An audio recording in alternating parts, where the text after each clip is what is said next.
Welcome into a different version of Rapid Reaction as Kentucky will be playing Indiana tonight for a chance to go to Super Regionals. I'm Stephen Peak alongside Daniel Hager. The Cats on Sunday, though, got the job done, Daniel. They needed to win too. I'd said going into the games yesterday, I was like, look, all hope is not lost. They could beat West Virginia and they could beat Indiana twice. Well, they got part of that done. They got 66% of that done. So now attention turns to tonight, and Kentucky needs to win this game to go to Super Regionals. But first, the West Virginia game. West Virginia was the team I was maybe most afraid of Kentucky playing, and I thought playing them in an elimination game, that was the scenario you wanted to avoid. Cats came out and not only got the win, but, I mean, blanked them, put up 10 runs. Daniel, what did you see from the game?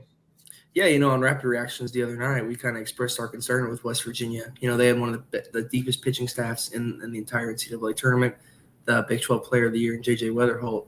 I was just really shocked how they came out. Austin Strickland, Coach Mingione said this yesterday after the game. He just missed the cut on being a starter at the beginning of the season. So that's what he is. He's a starter. And he showed that at the end of the season when he started in the Florida series going 6 and 2/3 innings. I think he allowed just 3 hits, 3 runs. And, yeah, he really showed it yesterday. Dominated. 6 innings, 6 strikeouts, no hits. And then just some solid relief effort from Matt Cotto, shut him down. And I was extremely shocked as well. I was more worried about them than Indiana. Yeah, and I was too. Just came out and took care of business. And they, left no doubt. I think Kentucky was already Kentucky fans were already planning what they were going to do at 6 o'clock around the 4th inning. So they come out against Indiana again, get out early, get up 4-0 early in the 2nd inning, and never really look back. Now things got a little bit close. What was 4-2? I think it was at one point. Yeah. And then, but this was Kentucky's bats. We said needed to wake up. Well, they put up 26 runs in 18 innings yesterday. That's pretty good. I think they woke up. Oh yeah. That was me and Adam's biggest stress the other night. In their 2 games on Friday and Saturday, I think they combined for just 7 runs and 3 extra base hits. And then in their 2 games yesterday, 26 runs, 8 extra base hits. And then not to mention the plunks, Indiana just giving them free bases, 9 hit batters. That was just an insane thing to watch. You'll never see that again in an NCAA tournament game. Somebody said, I think Indiana's trying to use the strategy of, well, if we hit them and hurt them, maybe they won't be as good tomorrow. Yeah. But yeah, lots of hits batters. What was the count for the whole day or the whole region? Do you know what that count is? I believe it's at 20 right now. It's either at 19 or 20. It's just like, I had a question. We were watching the games, but were Kentucky players crowding the plate more than usual? It didn't seem like it. So that is it's strange, but it's like is that like too many to be an accident? Yeah, I know. They talked about that on the broadcast, and there were multiple times where our UK players actually moved out of the way, so that number could have been even higher. Devin Burks got one thrown behind him. There were a few others that were heat checks or right on their arms. So, I mean, they're still moving, and they got hit 9 times. So it's just I don't know if their control was off, but something was definitely off there. Something was off. Maybe they need some more of that baseball mud. I don't know if you've seen that. Yeah, need some more Spider Tack. Yeah, exactly. But most important thing, the Cats got it done. Bats came alive. Now, can they stay hot for at least one more day for this region to get out of this region, get to Super Regionals for the first time since 2017? What are you looking at today, and how do you feel about the Cats' chances of getting that done? I think it's going to come down to if we can see Kentucky starting pitching continue to dominate like it has, or not even their starting pitching, but their entire pitching rotation. And I know they mentioned on the broadcast that Tyler Boswell might get the start today, but I'm really looking towards, Mason Moore, who was absolutely dominant on Friday. He's had 3 days of rest. I'd look for him to kind of control the middle innings of this one if Boswell starts. And then, Darren Williams pitched Saturday. He only threw about 35 pitches. So I think that's what they should go with, like a Mason Moore, Darren Williams 1-2 punch. But just keep the bats going. I know Indiana will probably throw their ace, who started back on Friday. He'll have 3 days rest as well. So, I mean, I feel good about it, especially if they could just keep the swag up that they had last time, and they looked like they were having the time of their lives. They did look like they were having fun. They did. Yeah, they just got to keep that going, keep the bats going, keep the pitching hot. I think they'll be all right. And what Kentucky's been able to do the last 2 games and winning these games by a committee of pitchers. You got some solid innings out of the starter yesterday. Now for today. Now, do you get a little concerned? I know you talked about Mason Moore throwing some of the middle innings, and he looked great on Friday. I believe didn't give up a run, didn't give up a hit. I think didn't give up a hit, 14 bats. Yeah. So you like that? Is there any guys that's the Travis Smith? I mean, anybody like that are any of these guys ready to go?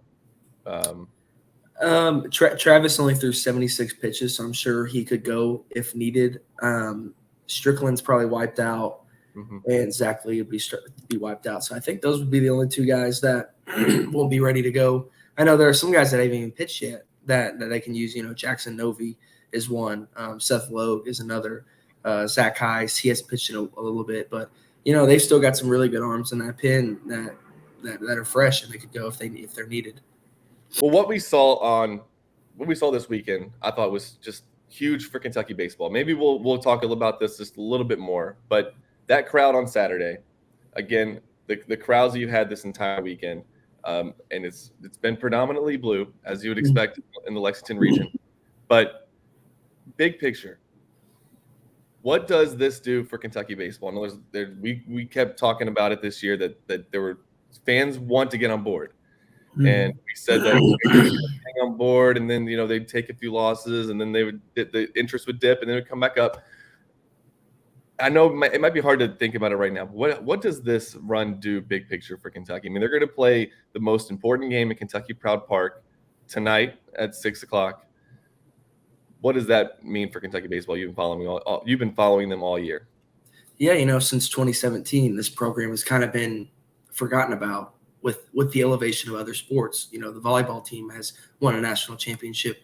Women's basketball has won an SEC tournament championship. Kentucky football continues to climb and climb. Going into this deep run and getting all these new fans out to the ballpark, they see how fun it is, how good it is to root for this team. And I feel like the baseball team has gotten more local and regional coverage this year than I've ever seen it. You've got Coach Cal on Twitter talking about it.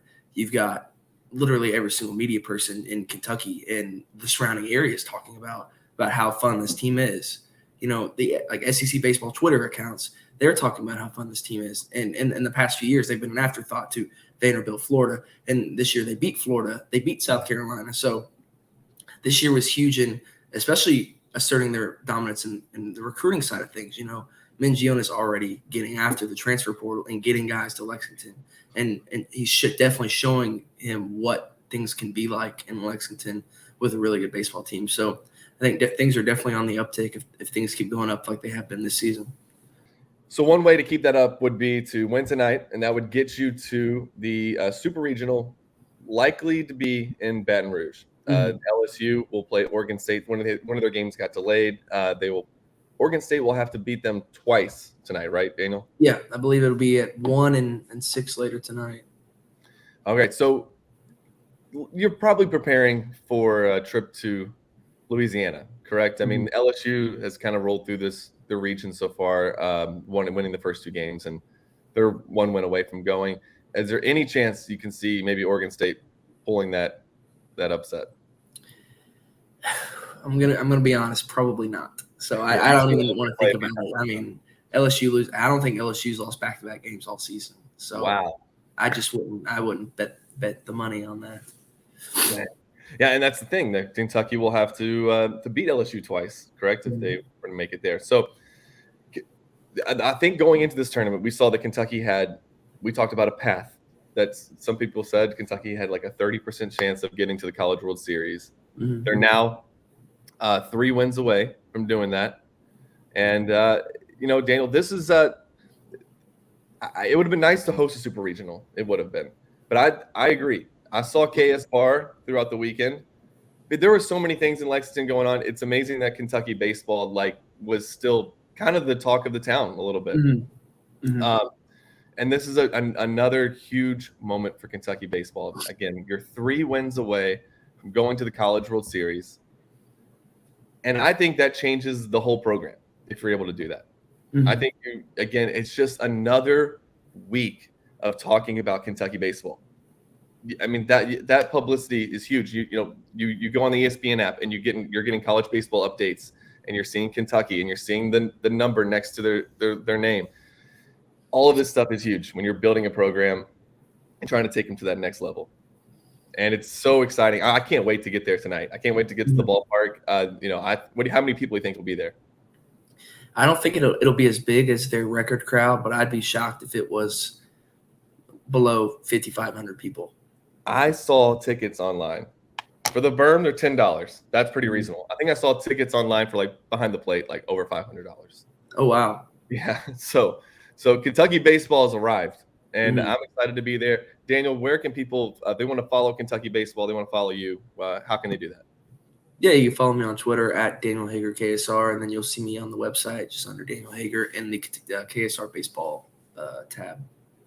And you can follow me on Twitter at Stephen Peak KSR. And with that, we will see you guys later on tonight, hopefully after Kentucky beats Indiana for the second time in 2 days to get to the Super Regional.